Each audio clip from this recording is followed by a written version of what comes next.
Right, I'm here with one of my counterparts, another fellow back rower, Liam Farrell, very good one. Probably more like me than most realise in terms of just a mad grafter. And you're into, you used to be into CrossFit as well, didn't you? I used to love doing CrossFit, and I think we used to compete a little bit when I was an England player. But are you still up to that? Are you still doing it? Yeah, I do little bits now and again when I can. I'm more like just to watch it when it's on, and the CrossFit Games is probably something I'm like watching.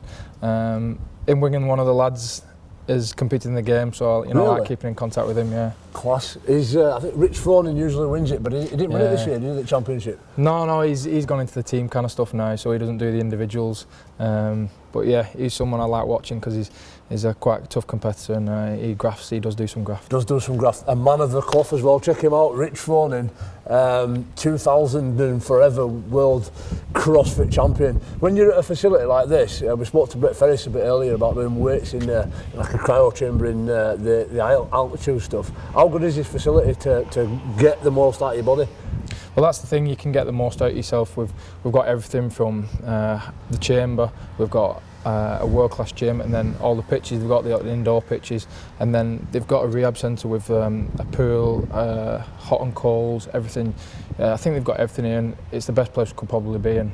They've took it a step further this year. There's a lot of stuff we do in the morning to prep our bodies before we go into the training.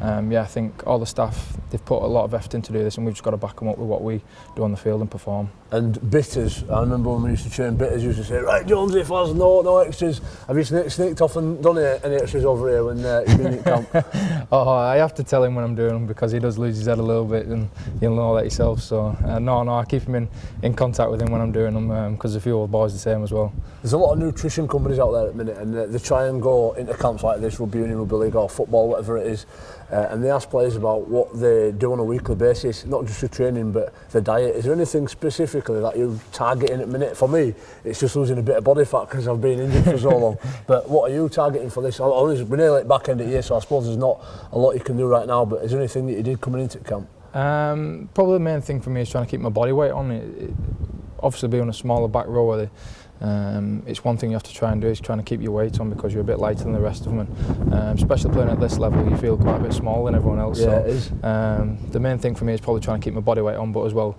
not being a chubby thing as well, so you have to keep your body fat down. Yeah, absolutely. And you mentioned that we are small back rowers, we're small forwards, and especially against a team like New Zealand. So how do you approach that game? Obviously different back rowers especially have got different attributes, some are offloaders, some are grafters. How do you approach a game like this one at weekend? One of the things you probably said there, I've got to use this fact that I can probably last a bit longer than some of the other guys.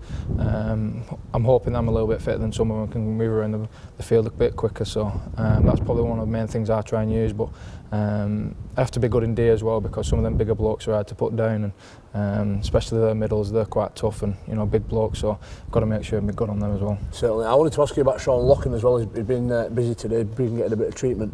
Obviously he's England captain now, which is fantastic. He's a teammate of yours. How's he been in that transition between, because you were there when Kevin Sinfields and Jamie Peacocks and those guys were captains, into seeing your own teammate? How's it changed him as a player, person? Yeah, I don't think it's changed him too much. Knowing him like he is, he's quite a laid-back bloke. He takes everything in his stride, and I just think the way he performs week in, week out is pretty special because at the times when he needs to be, he can be like a front rower, and at the other times, he can play as a half-back. So having that in his game is pretty special because there's not many players like him. I think a lot of people back me up where I said that. There's no 13s about what can play the role like he does now. No, his class is outstanding. He's an inspiration. I try and learn a lot. Do you ever go into his room? Obviously, with him being a teammate, you can have whatever type of chat you want. And with me, Kevin Sinfield, he used to go try and plant seeds in his head, especially when it comes to picking team. Do you ever go in and have a chat with him about what's going to go on, or is it just completely all professional? Yeah, it's pretty all professional as far as I'm aware, but I'll keep that one in mind if I'm ever struggling for getting the team, and I might have to ask him one day. And obviously George Williams, Bateman, young up-and-coming stars, they're going to carry England through for maybe the next 10-15 years. Yeah, how have they enjoyed this challenge as well? Yeah, I think they took it all in the stride, especially Batty. He's playing a bit out of position in the centre, and his main position is probably back row where I am. But you've got Joe Burgess and George Williams. They've made the debuts as well, and been pretty special for them. And over probably the 5 or 6 years, George can make the half-back role his own. Absolutely, mate. All the best for this weekend. I hope it goes really well, and I'll do my best to get back and Get playing against you next year. Thanks very much. Yeah, Good to thanks, see you. pal. Cheers, Top mate. man. Oh, really